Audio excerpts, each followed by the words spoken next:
SuperTalk Mississippi media production. What's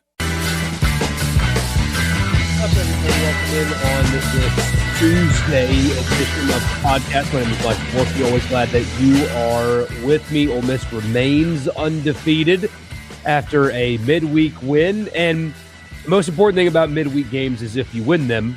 Most importantly, if you win them looking like Ole Miss did tonight. Wasn't perfect. Couple of mishaps in the field still that I'm just worried are going to plague this team. But by and large, took complete care of business tonight over SEMO, setting up a weekend where the competition level increases. And so we will learn a lot more about this team this weekend. But undefeated nonetheless, that's always a good thing. So we will talk about that a little bit. And then I've got my conversation with Mike Bianco coming your way as well on this Tuesday edition of the show. So glad that you guys are here. Don't forget to subscribe wherever you get your podcast. Just search, long day.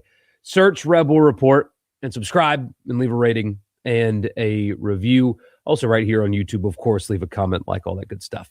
I need energy. Help me out. I need coffee or something. It's 9 o'clock. I need to wake myself up. So we'll talk baseball here after I tell you about Logan Smith Shelter Insurance. I really appreciate, by the way, those of you that have texted the radio show asking about Logan Smith. That has cracked me up. Maybe I'm not doing a good enough job of telling you the phone number slower, as it turns out. But Logan Smith Shelter Insurance, anywhere in Mississippi, if you need auto, home, life, or business, auto, home, life, or business, anywhere in Mississippi, he's got award-winning services, and he will take care of you at 601-823-3500, 601-823-3500. Tell him that I sent you. Logan Smith Shelter Insurance will take care of you. And again, please don't forget to tell him that it was me that sent you there. If you already have insurance, it's worth the phone call. You'll get a great quote. You'll get great service. You'll be surprised, and you'll want to switch to Shelter Insurance with Logan Smith.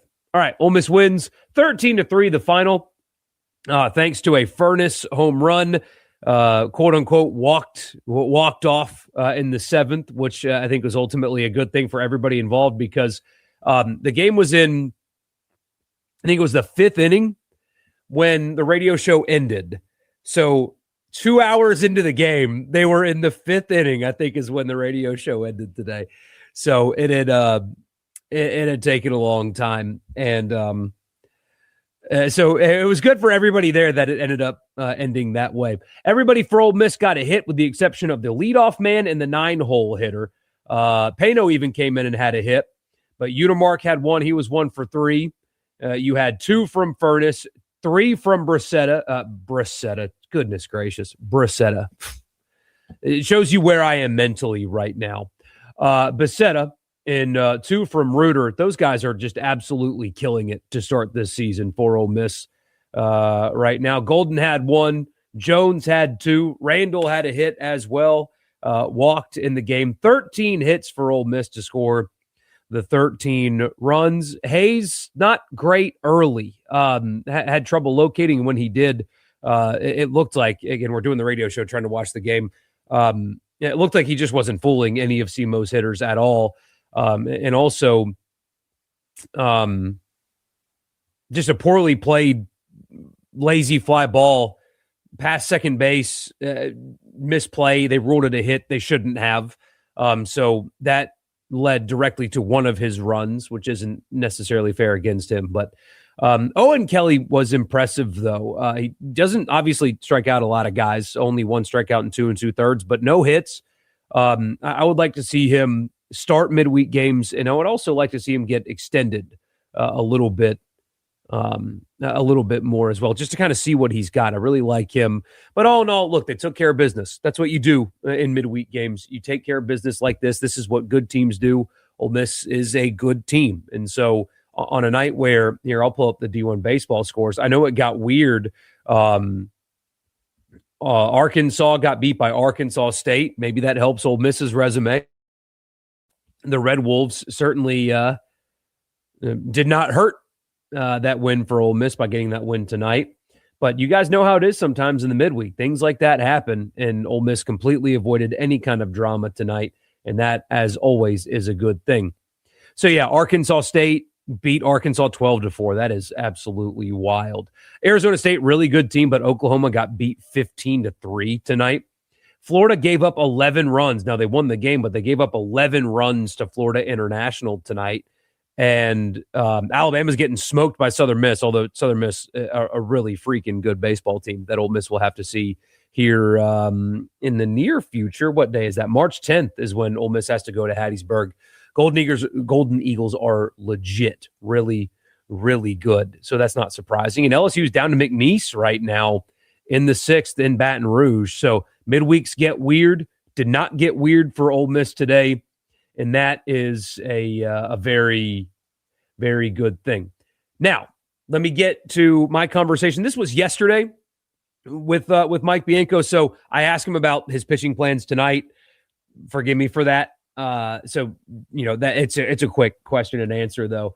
But you guys enjoyed when I brought these to you last year, and so I'm going to keep doing it. I know it was yesterday, and man, yesterday at 5 to Tuesday at 9, it seems like an eternity between those two times. But he's always generous with his time. I hope you guys enjoy it. Here is my conversation with Mike Bianco.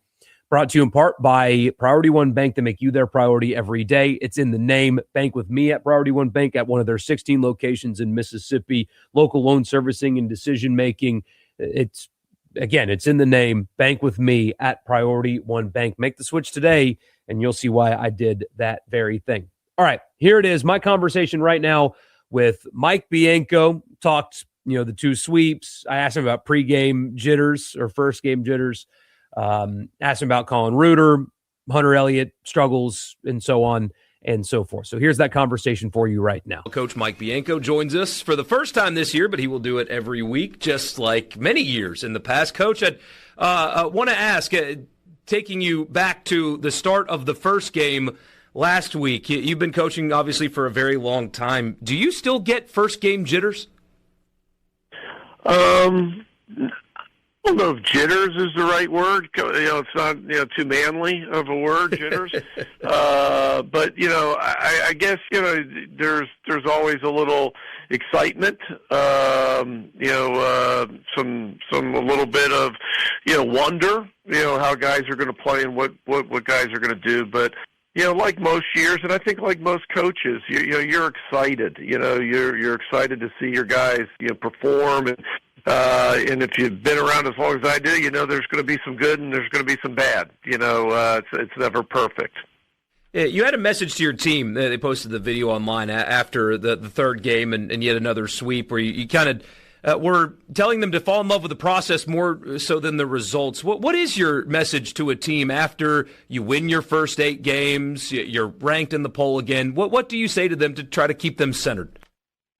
Well, I think that's it, and you got to put it in perspective. And I think one thing you got to be careful of is, and we talk about the process and being present and not looking ahead, and not looking behind, but being where your feet are, and all the things that you've heard and seen. And but the truth is, winning's hard. Especially at this level, especially in the Southeastern Conference, and so.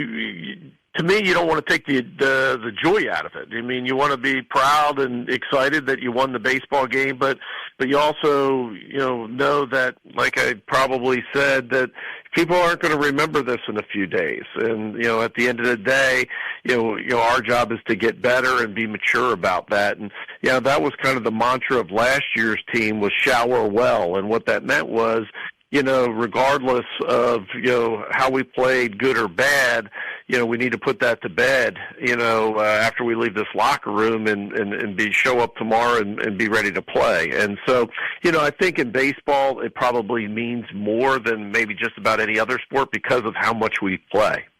Hunter Elliott did not have his best stuff on Friday, but obviously he has a track record that is exceptional. When do you guys as coaches, do you intervene at all? How do you help your ace get through uncharacteristic outing like he had on Friday? Well, our pitching coach, Joel Mangrum, he meets with them every single day. And matter of fact, he just walked out of the office a few minutes ago. And so, they're kind of connected at the hip. And, they watch a ton of video, and if there's adjustments to be made. But I think also, to kind of figure out why the command kind of lost them. And, I think, obviously there's a ton of expectations as though there should be, on Hunter. But I think, the goal is to get back to being him and, attacking the strike zone, trusting your stuff, not worried about as much swing and miss and just go after him. And, I think, one of the things, as bad as he was, and it's easy to look at the box, how about this one? He was one pitch away from getting the win and really only giving up 3 runs through 5 innings. And, that's pretty masterful to hit 6 guys or to hit 3 guys and walk 6 and, still be in line to win and really keep your pitch count into the 80s. And, we gave him a couple opportunities to try to get off the field there in the 5th, and he just wasn't able to do it. But he's going to be fine, and I know he'll fix it up next Friday. One thing that stands out about your pitching staff is its efficiency. A lot of strike throwing, very little base on balls and hit batters, as you mentioned with Elliott. But your pitching staff's really efficient. Did you know it was going to be like this before the season began? Well, that's one of the goals. Coach Mangrom's done a terrific job since he got here, last year. And one, recruit really good, talented pitchers that can succeed in this league. But 2 is, also develop them. And, he's terrific as, his resume and being a pitching coordinator for the Cleveland Guardians. And, for him to be able to take what they do well and then add different pieces, if it's a pitch, if it's velocity and those things. But getting to the answer to your question is one of the goals was to be able to attack the zone more this year. Last year, I thought it was a great start. We did have a lot of guys with some swing and miss, but also we want to be better at attacking zones and doing that not only keeps you away from the walks and the extra base runners, but it also keeps you in the game longer, especially those starters. And so that's one of the reasons, Hunter didn't give up very many hits on Friday. He just didn't give himself an opportunity to stay in the game because he didn't throw enough strikes. And beyond that, 6 or 5 innings, we've been pretty lights out besides that on the mound. Will Libbert, a new face, has started a couple of games for you. What does our audience need to know about Will Libbert, not just the pitcher, but the person? He's terrific, and the kid that came here from Missouri, a kid that we recruited to be a weekend starter, a kid that was an SEC arm for Missouri last year, and he hasn't disappointed since the time he stepped on campus. He's quiet, but he's also, I think it's more reserved than quiet. When you speak to him, he's going to speak, but he's certainly not the loudest guy in the room. But he's got that inner confidence. He's done this before. He's had success, and if you haven't seen him pitch yet, you need to. He's terrific. We actually got this question on the text line, and I like it, so I'm going to bring it to you. You mentioned your pitching coach, Joel Mangrum. A listener wants to know what the biggest impact he's had or the biggest difference that he has brought to your pitching staff from when he took over to right now. I think the biggest impact is, for me doing it for so many years, it's difficult, and especially as the gap in age, continues to increase at 58 years old. Joel's a guy that walks in and immediately, because of his resume, has their respect, and he's able to have relationship with them as a pitching coach and as an assistant coach that was difficult for me to have. And I think that's the biggest thing. And again, there's so many things. I've already said it, from the development side and, those types of things from an analytics side.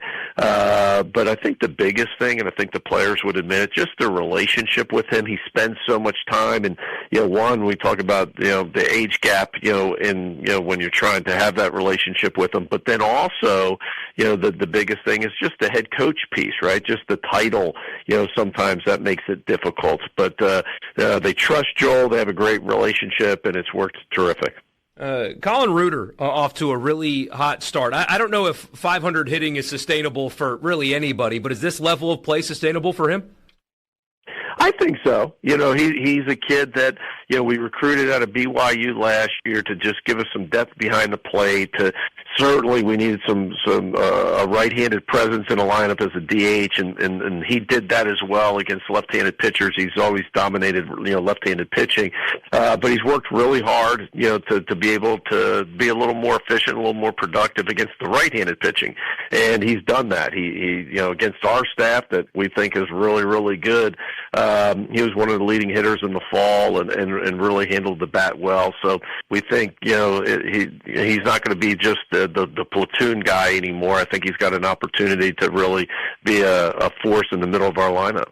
Simo, tomorrow, have you announced a pitching plan for that yet? And if not, are you willing to share with us? We kind of did. I didn't say it in the post game yesterday, but tried to get Kyle Bernbrower to release it to the beat writers. But we'll go with Terry Hayes, who started last Wednesday. But you'll also see Owen Kelly. Owen, got up a couple times, this weekend, for a relief appearance, but never got in the game. But you'll see, a handful of other guys tomorrow. But we'll start off with Terry. And then this weekend, you're off to Houston, Baylor, Ohio State, and Coastal Carolina. Quick thoughts on your opponents upcoming this weekend? Well, don't know much about them. Obviously, you're trying to, get through Tuesday first, but, excited to play, three schools that not only are, the first two, obviously, from Power Five, conferences, but also the final game, the third game against the runner-up for the national championship game last year in Coastal Carolina, and our, first road game, to play in the Astros Park, to play in a major league stadium against some really good competition. I know our guys are looking forward to it. Coach, we really appreciate your time. Congratulations on the early success, and we'll talk to you again next week. All right. Hope you guys enjoyed that. We'll get to your comments after I tell you quickly the podcast is brought to you also in part by Advantage Business Systems, absms.com. If you're in the market for office technology anywhere in Mississippi, Advantage Business Systems will take care of you. Don't forget to tell them that I sent you. How we doing? Been better, but we're making it around here. Hope you're doing well too, my friend. Southern Miss killing Alabama right now. Yes, they are. What is 13-4 in the eighth right now? Wow. Scale from 1 to 10. How hard is it right now to do what you do? Basketball is unwatchable. Baseball isn't in league play. No football news to speak of. I can imagine it's kind of tough. Actually, the hockey and the Olympics were great. That was a big help. The Trinidad case was a big help. The Combine will get fun. 5 Ole Miss players in the Combine. Also, Brendan Thompson for Mississippi State. His size is going to be an issue, but man, can he absolutely fly. And so his 40 will be interesting. So that's going to help. And then before you know it, conference play will be here. It's a lot more difficult in late June if neither baseball team makes a deep run. That's when nothing is going on. But this year we've got the World Cup. So that'll be great because even in this state, it's not a particularly big soccer state. Our audience, this will be my third World Cup because 18, 22, 26. The first 2 World Cups, our radio audience was like, hell yeah, give me soccer talk. Like I want to hear about the World Cup. So that'll be good too. It's not too bad. Usually late June is the worst. You know what's even worse? The week after SEC Media Days is a horrible, horrible week to do radio. Nothing's going on. Arkansas State got a boost. Yes, it did. Or the Arkansas State win got a boost. Yes, it did. Know what you meant on Twitter earlier, commenting on LSU expectations, but could you go more into it for the show tonight? Yes, absolutely. And, the LSU burnerverse gets mad at any time you mention LSU, but Pete Nakos did a report where he interviewed 14 GMs across college football, and it was LSU was the overwhelming yes. They spent the most in the country on this roster. Over $40 million on this team. And especially after what Cignetti did at Indiana, when you've got that kind of money that you are spending on your roster, when you're throwing around money like that, there is no time for a rebuilding year, especially at a place like LSU, where the whole marketing campaign right now is it's just different here. We get better players here. Our teams are better. All this stuff, everything's better. It's all better. Everything here is better than everybody else. In this era, you are not afforded a rebuilding year when that is the money that you're spending on a roster, and that is how you present yourself to the world. You can't say all of those things. You can't drop over $40 million on your roster and then turn around and say, yeah, 9-3 is acceptable. It's not when that is what you are investing and that is the way you present yourself to the world. Can't do it. So anything short of a playoff appearance, getting into the playoffs, like going one and done, not acceptable. When you spend that much money and you present yourself the way that they do, and say that the only thing that was holding Lane Kiffin back at Ole Miss was Ole Miss. Kiffin's this, and of course that switch flipped immediately after you start trying to hire him. But, he was a bum until it's your opportunity to hire him. Now he's great. But the only thing that was holding Lane Kiffin back at Ole Miss was Ole Miss, right? That's what you've heard. That's what you've seen. That's what they have said. So you've got this just different, better players, better everything, better this, better that than everybody else. More money spent on this roster than everybody else. There's no such thing as a rebuilding year. That doesn't exist today. Kirk Cignetti won 11 games. He won 11-1 in his first year at Indiana. There's no more rebuilding years. There's no more grace period when that is what you're investing. Jeff Lebby, I think, deserved a grace period at Mississippi State. He didn't get a $40 million roster. So you're allowed to have a building thing when you don't have a $40+ million roster. Not this situation. Anything short of that is a failure. See Virginia's quarterbacks applying for a 7th year. Thoughts?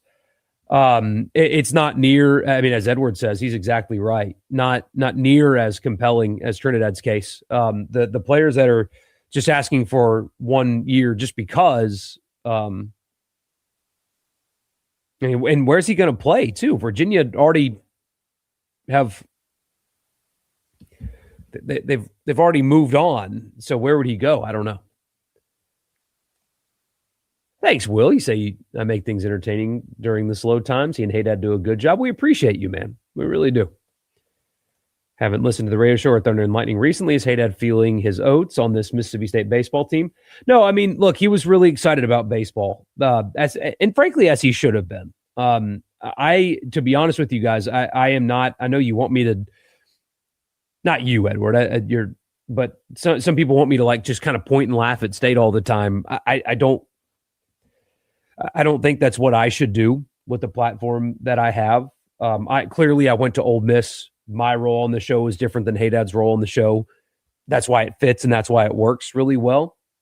But I don't think relentlessly talking down to Mississippi State's best for business. Ultimately, I got to provide. And I think just needling Mississippi State when, they buy insurance and they buy Gentile and they buy farm equipment from Ag Up, shout out Ag Up, and so on and so forth. I don't think that's the right approach, number one. And number two, I get why they're excited and super pumped up about baseball. Wouldn't you be? I mean, football's been a disaster. This basketball team is woefully underachieving, very similarly to this Ole Miss team. Jans has yet to win a tournament game. You hire a really good coach. He puts together a really expensive roster. I'd be super jacked up about baseball too. I totally get it. And they look pretty good. We will see a lot more about them this weekend. They've got Arizona State and UCLA this weekend. So we'll get a really good look at what they're about. But now I certainly understand why they are all in and super jacked up about baseball. They've invested in it. They've invested in it, and the other sports have not provided them anything to latch on to. So is it a home and home with Southern? I'll have the schedule up. I believe it's Hattiesburg and Pearl. Let me double check. So let's see. March 10th in Hattiesburg, and I think the other game is just in Pearl, and that's it. So, yeah, and that's after the LSU series as well. Whew, that's a difficult 4-game stretch right there. And then Tennessee and Knoxville after that, although they did get beat by Kent State this weekend. Oh, sorry, guys. Goodness gracious.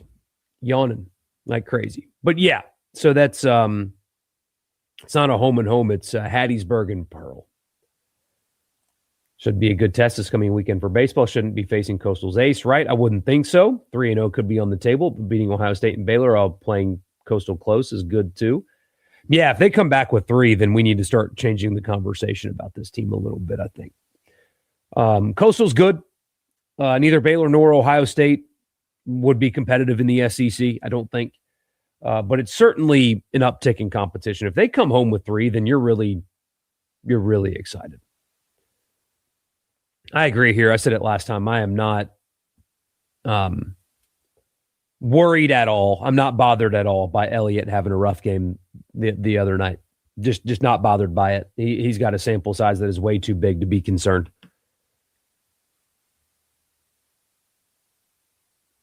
Off topic, but I know you said this on the radio show before. Since it's been 5 years, I'll ask now, could you ever see the day that Ole Miss football plays Southern Miss? If you play Charlotte, you may as well. No, I don't think that day's coming. As long as the current administration is there, I do not think that day is coming. Already know the Ole Miss basketball team stinks this season, but they still play LSU and Carolina. Do you think a 3-15 finish ending with 12 straight losses would make basketball even more apathetic to the fans? Absolutely, it would. And you know, the fan engagement stuff hasn't been there this year near as much either. It's been a really bizarre thing to look at from the outside in. And then you've got the Trilly Donovan linking him to an opening and then another possible opening. And I hope apathy doesn't turn into lack of desire to support moving forward, because basketball is worth investing in, and you can win in all 3. You've seen it literally happen last year. It is possible. I think it is sustainable as long as you're efficient. But I am concerned about what the chronic effects of this season will be. You can complain about the fielding, but the baseball team is doing what they should so far. It's like football breezing by the non-con. Stay content and reserve more judgment for later down the road. I agree. I'm concerned about infield defense. I just am. And until proven otherwise, I think I'm justified. But I love the entire pitching staff, and I think this offense is going to hit most weeks. So it's really just one thing that I'm super concerned about right now. They look really good. LSU plays Ole Miss and A&M in September. Their season could seriously be on the line that early, 100%. If they get their second loss before October,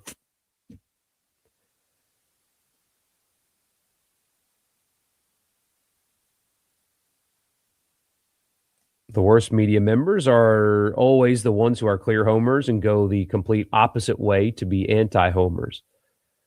Well, I don't know if you're taking a shot at me there or not.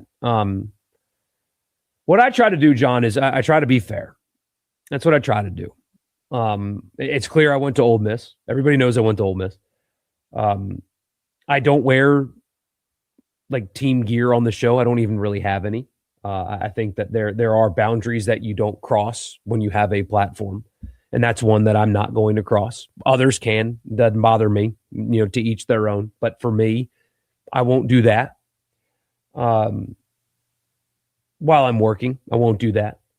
I'm not going to spend time disparaging Mississippi State unless I think like the team is bad, because they're in our audience too.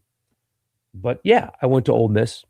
I loved my time there. I'm not ashamed of it. I'm proud of it, frankly.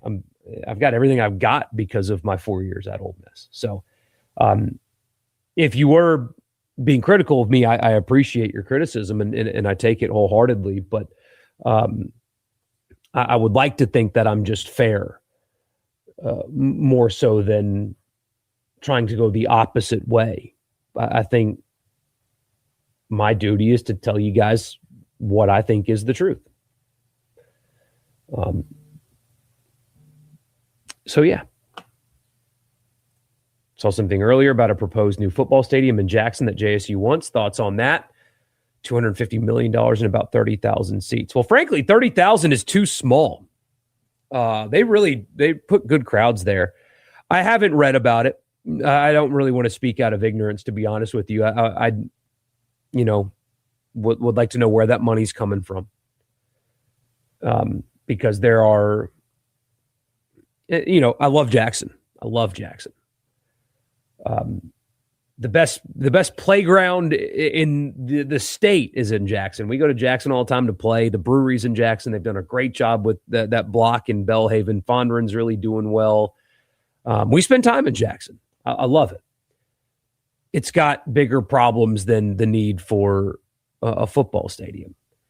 Now, maybe you can do things like I don't know. I haven't read enough about it, but that would be my first question is, where would that money be coming from, and could it be better allocated for things that are more pressing?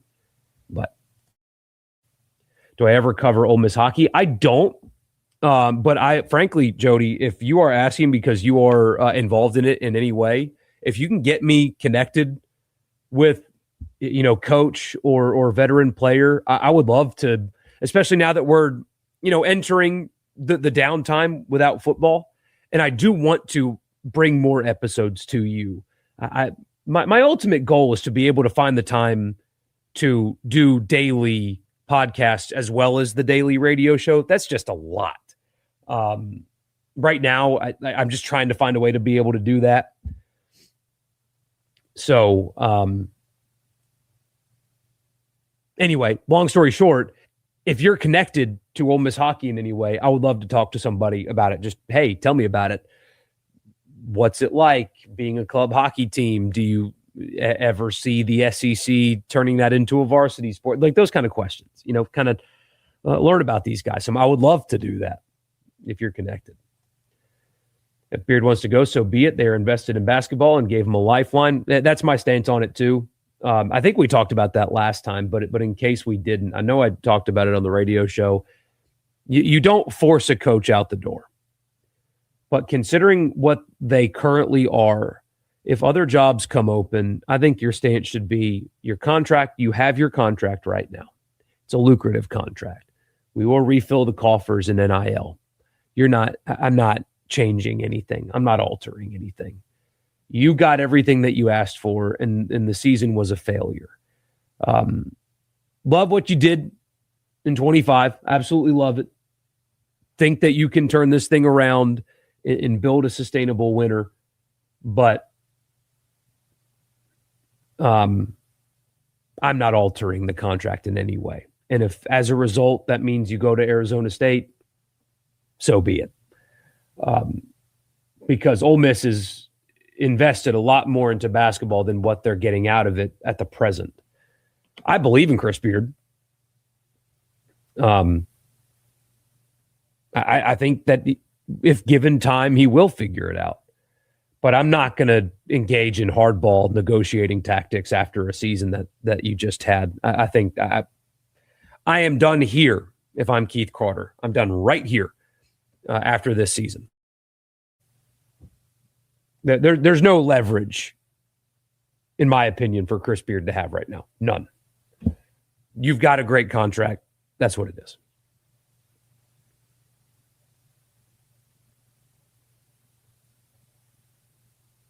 Don't think you can pony up again to keep him. You just did in the season flop. Yeah. Speaking of stadium expansions, I don't see why Vaught Hemingway can't hold 80,000. I don't think that there's enough demand for 80. However, I'm curious to see. So they did the solicitation of the bids for the development project, which was really interesting, by the way. I think we talked about it here, but if I remember correctly, they said they wanted to release the plans by April, right? Isn't that what they said? That is what I'm really looking forward to seeing what that ends up looking like.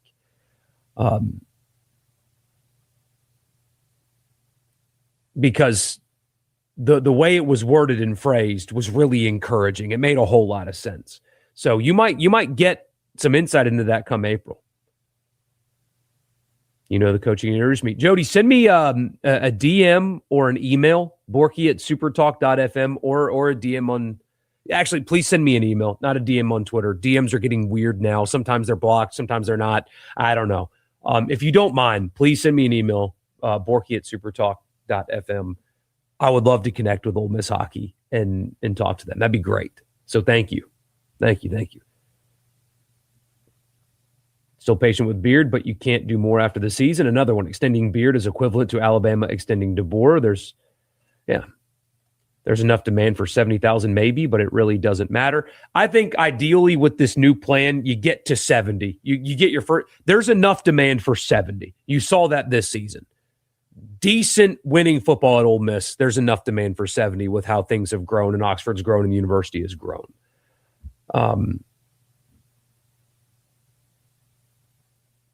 So there's 70 seems like a good round number, especially if they do it right with these new plans, I should say.